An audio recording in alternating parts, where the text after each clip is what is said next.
Morning. Please open your Bible to Ezekiel chapter 44, and we're reading from verses 1 to 31. So as we look at this chapter, Ezekiel 40 to 48 describes the new ideal picture of a new temple. And chapter 44 here continues describing the new temple and its practices. Verses 1 to 3, speak of an east gate that only the prince can go in and out of, and he can eat bread before the Lord. A new temple, a prince that is holy and can sit in the presence of God. Sounds familiar?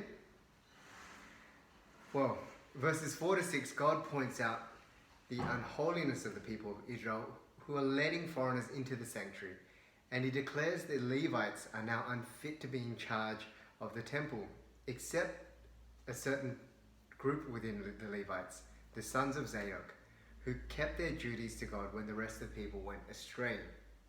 Then for the rest of the chapter, God speaks of how they are to live and as his holy and dedicated people who will serve him closely and be acceptable to him. Their lifestyle will be wholly different to the rest of Israel.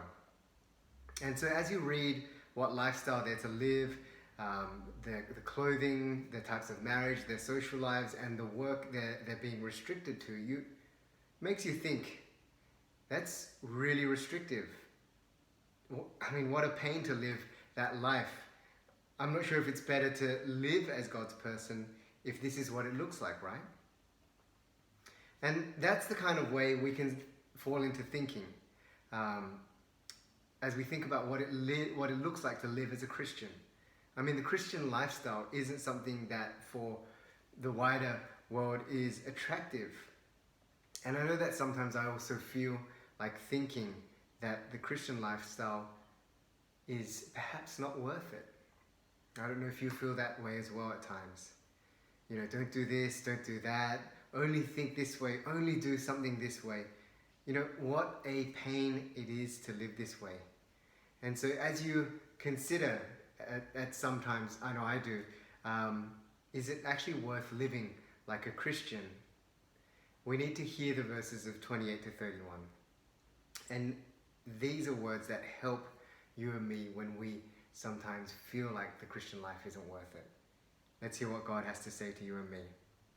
This shall be their inheritance. I am their inheritance, and you shall give them no possession in Israel, because I am their possession. God is saying, he is our possession. He is my possession. He is your possession. He is our God, and he is our inheritance.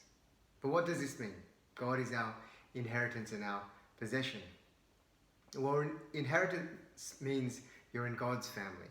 God shares all that is his to you and to me. How? By faith, that we are adopted into God's family, and therefore God is our inheritance. We possess him, and he shares with us all that is his. And so in verses 29 to 31, we see how God shares all that is his to the priest, to his people. And it makes you wonder, is it better to have this abstract thing of being, to have God, to have his inheritance? Is that better than power? Is it better than being liked and attractive? Is it better than money? Is it better than a job, the security or satisfaction or sex? Because if you know who God is, then you realize that these things that I've listed are actually incomparable. Hard to believe. But it's actually like comparing a mansion to a sandcastle. But knowing it as a fact is not enough, because that doesn't change you and me. Just knowing, okay, God is a better inheritance, a better possession, is not going to change you, and it's not going to change me. But we need to believe this, and that is what faith does. By the grace of God, he gives us faith to say no to what is unholy, and yes to a holy life that is dedicated to him. And the only way he changes this is to change our motivation. And our motivation is our inheritance, which is him, and his sacrifice, which is given to us through his Son. So pastor and author John Piper puts it like this: the great high hope of the Christian church is described in Revelation 21:3 like this: behold, the dwelling place of God is with man. He will dwell with them, and they will be his people, and God himself will be with them as their God.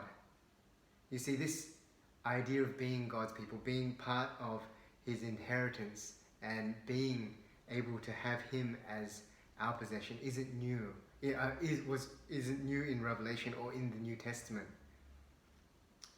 And Piper says this was the capstone of the hope of the Old Testament saints, even though they had strong hopes for a land of their own. Psalm 73:25-26 says, whom have I in heaven but you? And besides you I desire nothing on earth.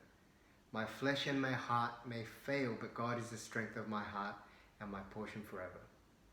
You see, this is our great inheritance, the Lord himself. And this is, we need to start cultivating a great taste for him and fellowship with him.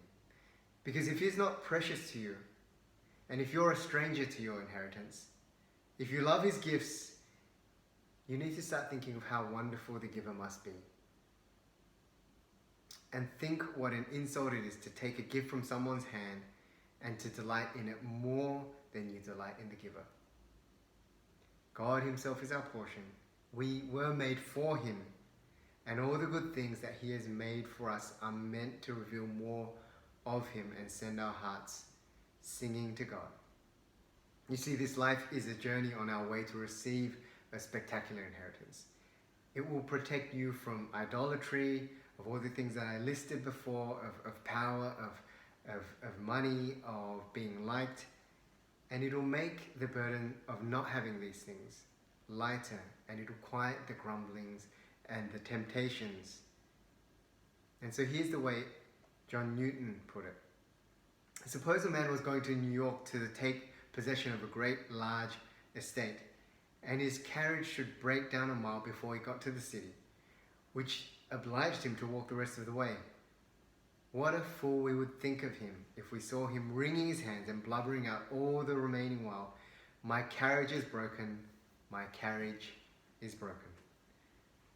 Would God help us to look towards our great inheritance himself as we live each day that brings all its ups and downs, knowing that the best part is he's with us the whole way, even in our worst or best. He is ours because of Christ. Would God help our unbelief of this great truth?